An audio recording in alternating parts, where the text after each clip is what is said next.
Hello there! You've obviously clicked on this video looking for some proper expert's absolute definitive ranking of all your favourite games on MCC Island. Well, worry not, as if you look here at all these credentials, this evidence standing on its own should be more than enough to 100% validate any opinion ever said in this video as the undeniable truth. The system we're going to go ahead and use today is a system you didn't normally see on this platform. It's a tier list. We're going to compare each minigame to one another in a relative comparison, see where they rank on an S, A, B, C or F scale. That's surely going to be enough exposition by now, no? Let's actually get cracking with this in a random order, so we'll first start to talk about a minigame that conceptually has been about for absolute donkeys on Minecraft servers at this point. It's a PvP focus mode where you find chests all across the map with random loop inside them that you use to fend off other teams and try to be the last ones alive. This version, just like all others, of course has its own wee quirks and design choices such as chests being colour coordinated, which are meant to correspond with how valuable the potential loot pool can be that spawns inside of it, which these loot pools by the way didn't suffer the same problems that other servers versions of Sky Battle might well suffer, of just having the better loot just being straight up here's a better sword, here's a better piece of armour, here's a gapple. As logically if your loot pools work like that, by the time you get to the end of the game there's absolutely no attraction to go and hunt down any newly spawned chests because let's be honest, you've already got the best of what's available. This is why the inclusion of TNT, cobwebs, or even the MCCI exclusive items, such as the sparks or the timed orbs, which both add a fresh spin on most base game vanilla potion effects, to be accessed in unique ways. Having this variety means there's always an attraction to actually go out and check all these new chests when you get to the end game, because there can always be something useful to you that you can use in any fight. Another unique design choice is actually the countdown border that shrinks in on all the players as the timer ends up going down. As you see, for most different versions of this game, you'll just see it slowly shrink into just a single block in the centre, but it's done slightly differently here, as it also shrinks in from the Y coordinate and slowly goes down and down, which is quite a neat touch on maps that have different levels of platforms, whether it be up or down, and they'll have to go converge closer to the actual centre of the map itself. Although there is one slight inconvenience of there being no default option to run either solos or duos for this mode. Although when you consider the reason for this server's origin anyway, which is bringing games from the main MCC event to a publicly accessible form, and the extra headaches that having solo or duo map variation, loot pool differences, separate spawn areas would be in terms of production and development time, that of course wouldn't correspond to any benefits for the main event itself, I can sort of understand why there's only the squads mode that's available. Overall, it's actually one of my favourite takes on this Minecraft minigame conceptually, and as an isolated experience is honestly incredible. Although despite me enjoying it ever so much, and there being a solid, albeit as completely speculated and unproven to my knowledge about the reason why there's a lack of other player size variation modes to start the minigame up. However, I can't look past that specific flaw and push it into S tier with no questions, as it'd probably be a disservice to the actual integrity of the tier list. So instead I'll have it land itself in A tier. Dyna-ball.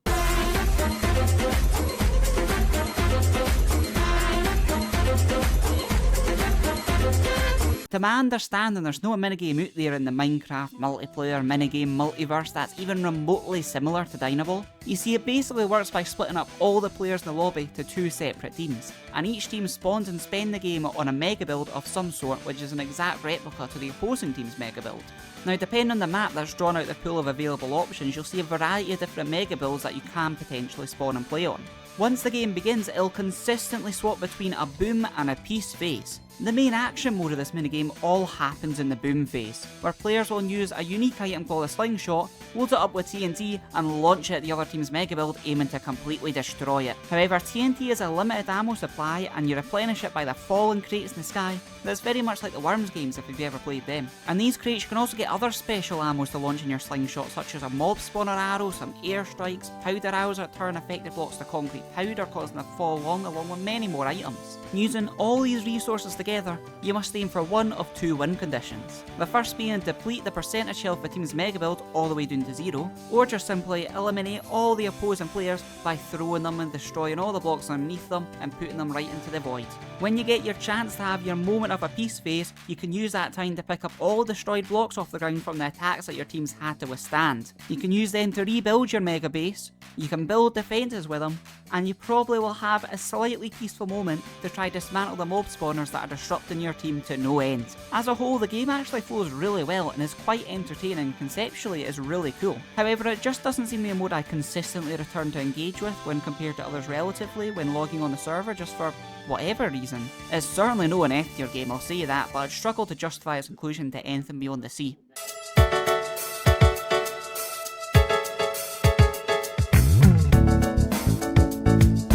When you hear the saying hole in the wall, there's only two possible scenarios your mind will conjure up. Some of you may think of an old TV show on the BBC, and I guarantee the rest of you all think of the classic Roblox version. If you claim to know land in either of those categories, I can guarantee you're simply telling fibs. How does a game actually translate inside of Minecraft? Well, the core original gameplay element of approaching walls with small gaps that you've got to fit through to avoid elimination is done perfectly with just using slime block walls powered by pistons. Also, side note, just because it's really impressive to me, there's actually a few slime block functioning variants of pre-existing blocks inside of Minecraft, so you'll see blocks like slabs or fences make up the walls, which obviously aren't in vanilla Minecraft.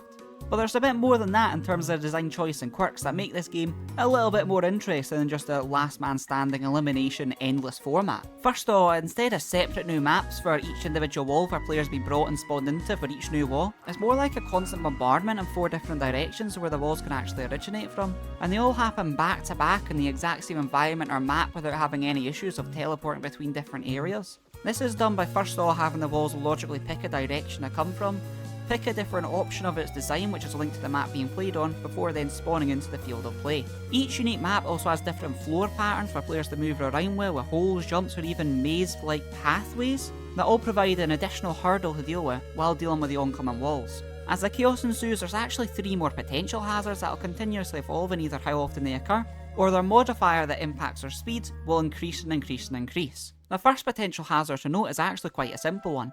The floor on each and every map will slowly start to disappear the longer the round plays out. The next is a modifier that just quickly snowballs to cause even the most composed players in the world to immediately panic. This is done by impacting the walls by making them approach the field of play at a quicker and quicker and quicker rate the longer the game goes on. Finally, the most exciting feature to me, the traps. Traps initially begin by impacting the round every 20 seconds, and as the game progresses and it gets faster, it can happen up to every 5 seconds. In total, there's actually 26 traps that occur on any map, while there's another 2 that are locked to a specific map as it needs a certain environment to function. Going through each and every single one would take more time, but these aim to try to turn the mode from potentially being a hyper-focused endless test of wits and reactions, to more of a party game where you never know what's going to happen next. Some of my personal favourites are the hot potato, where believe it or not, a hot potato is randomly given to a player with a countdown. While the countdown ticks down, they can punch other players to pass it on, and if you're the one holding it when time goes up, you'll receive a massive major knockback blast that could launch you off the map. Another exciting trap is the one punch trap, where every player suddenly gets a glove put into their inventory that is a one-time use item they can use to attack any player in the field of play. And the final one I'll note is the levitation dart, where every player gets a preloaded crossbow with a levitation arrow inside. That one of course gets more and more useful the longer the game goes on, with the shorter intervals, the more difficult walls, potentially making it near impossible to make it through a wall if you're flying about in the sky. The entire trap feature makes sure this mode will never get repetitive and always be a chaotic yet joyful experience every time you play it. And that means without a doubt Hole in the Wall is the very first example of an S tier minigame.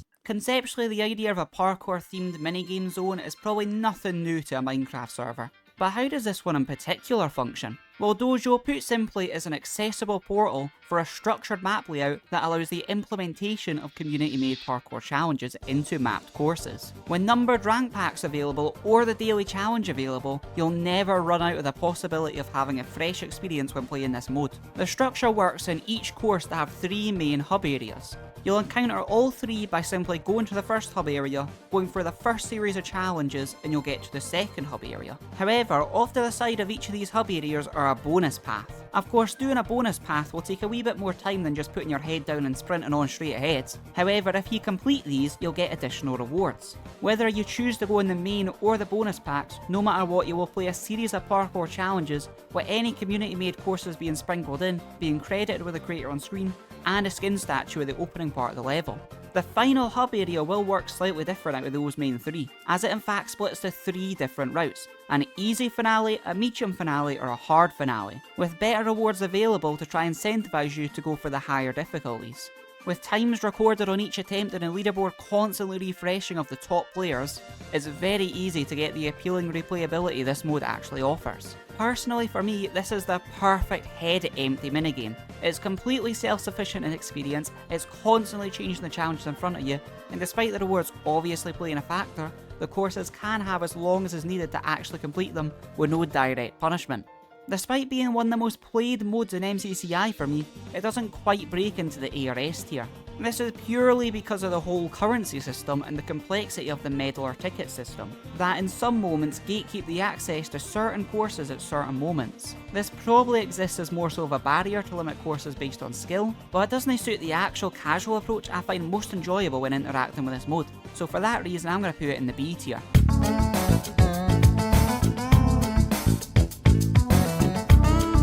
Alright, aye, it's a different minigame, okay? I swear it is! You've got to believe me, I swear it's a different game! I know it's called Parkour Warrior again, but I swear it's different! You see, this one's all like multiplayer focused directly instead of using times and leaderboards. Basically, do you remember how I said each series of parkour challenges were separated by the main hubs, and all their wee branching bonus routes? Imagine if instead we just took all the possible parkour challenges inside of these little challenge packs, threw them all into a massive pool to choose from, and continually place them in front of a lobby of players and slowly eliminate the stragglers that fall behind the pack. That's what Parkour Warrior Survival is. Look, I'm not going to deny that's a similar playing experience to Dojo fundamentally, it just means that there's now a punishing fear factor of competing against other players. It doesn't quite land as high as Dojo and B, but probably does get the edge over Dyna-ball, so it'll be the higher of the two C tiers so far.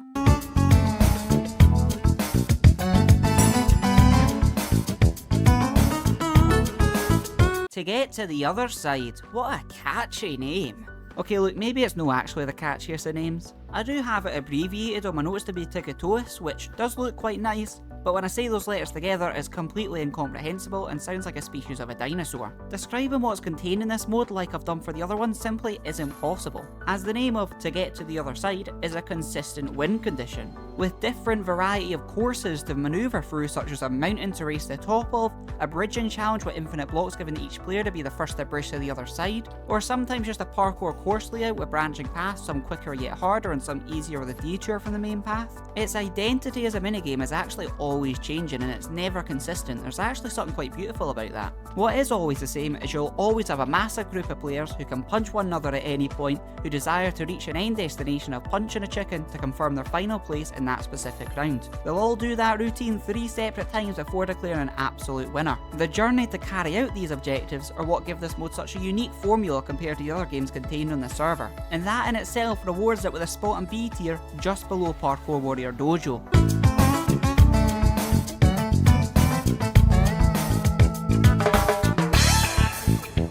Another entirely unique concept formed by the minds behind MCC, an entire minigame based on trying to format the Elytra into a minigame that's not the usual product of a race against other players. It's in the format of a last player standing, with multiple players battling out with a rocket cannon and Elytra in their arsenal. There is limited land to land on dotted about the sky on islands that will completely disappear and teleport to other places in the sky. This of course is quite a difficult challenge when you look at how do you get yourself in the air with your Elytra and rocket cannon. This is because you have to use your rocket cannon and launch it at your feet below you to launch yourself into the sky. But if you are thinking that you can just camp around in the air for as long as possible and try to avoid all that shenanigans, it won't work either, as the Elytra has a limited use time bar before needing a rest period by standing onto the ground. If you're still using the Elytra when this bar hits 0, it will immediately stop functioning and you will plummet to the ground and probably to the void and to your death. You can also hit other players with your rocket cannon and damage their Elytra's use time and make them drop to the ground as well. It's actually a really incredibly creative concept and a unique use case for the Elytra's been used in the minigame format, and it does function and flow really well in all honesty, but despite that I just don't really enjoy it, and I don't think it's to do with the game itself. I think it's more so the effects of playing the game. I think it's more related to the constant twisting and turning when you're looping around structures with an Elytra. When I do that for long periods of time, it just doesn't sit right with me. And at the end of the day, with these sort of videos, you've got to have something to populate the F tier, considering, you know, it's a structured tier list. So, Rocket Spleef Rush, I will cast you to the F.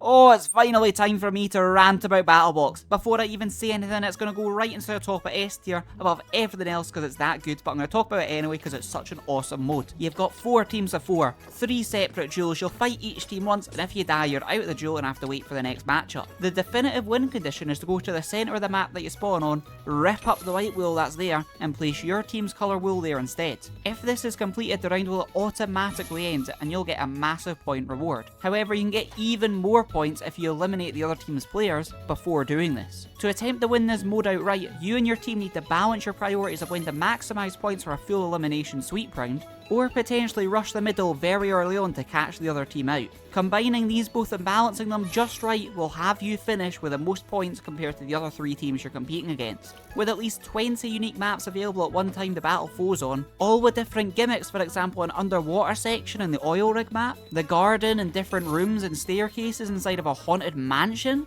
But describing the design of these maps isn't the actual only unique feature they offer. You see, when you're in the lobby before you go into the arena to fight these 3 battles, you choose a class. Each class corresponds to an identity which refers to a playstyle. However, the actual gimmicks, weapons and abilities they offer to a player choosing them are unique to each and every single map. For example, a trickster class is an identity that prefers to sneak and disrupt the enemy team with surprise attacks. So in the watermill map you'll receive a wooded axe, TNT and 2 separate sparks of invisibility. However, if you're playing the canal map, you'll get a bow, a stone sword, cobwebs and just the 1 spark of invisibility. In total there are 7 different class playstyles that you have to choose from, with the only constant between all the classes being that you'll always have infinite concrete blocks to fill in the middle, you'll always have some leather boots to put on your souls, and you'll always have an enchanted iron pickaxe. You can also potentially pick up class exclusive item and maps themselves. Some maps contain podiums that spawn them to be picked up and add even more chaos to the experience.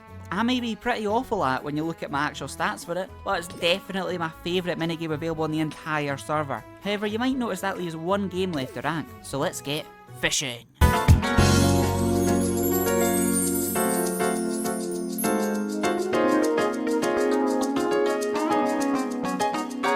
As much as I said TGTTOS was a unique special case to judge a minigame differently, fishing is also in that regard to a completely different extreme. This isn't your normal minigame where you'll just queue up over and over again and play it. This is actually more of a persistent, passive, sort of grindy experience with saved progress, and you're able to play it completely on your own at any time you wish. You could portray it as MCCI's answer to a single player experience like Hypixel offer with Skyblock, albeit in my opinion both are targeted to a vastly different core audiences. To put it simply, you need to fish in specified fishing spots where their fish loot pool is constantly changing between different states. You'll sell the resources you gather to get better perks, amulets, bait, lines, or even better rods themselves. By doing any of these, you can increase the value you get from fishing and exponentially increase the money you get.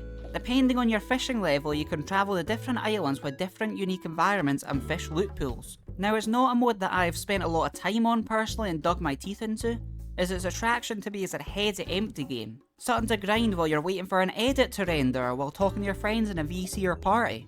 However, if I'm looking for this gameplay experience, at least before, I've always used a game called web fishing, as it's a similar experience conceptually to what we're going for in MCCI's fishing experience here. Although the convenience of this being able to be booted within Minecraft may see me get more use out of it as time goes on. I've just got to respect its individuality, its constant high player count, and it being completely unique and built from the ground up as a new idea. Although I've not consumed much of it in my time playing MCCI, so it lands itself in C tier just below Dyna-ball. Would you look at that? What an incredible tier list. But what can one hope to see in the upcoming Season 5 of MCCI? Well, I might actually give my thoughts, feelings and predictions on the matter if there's enough support on this video. So please consider leaving a like and helping the channel reach its goal of 1,000 subscribers by the end of the year. But that's all from me today, so have a good day or night and certainly rest of your life.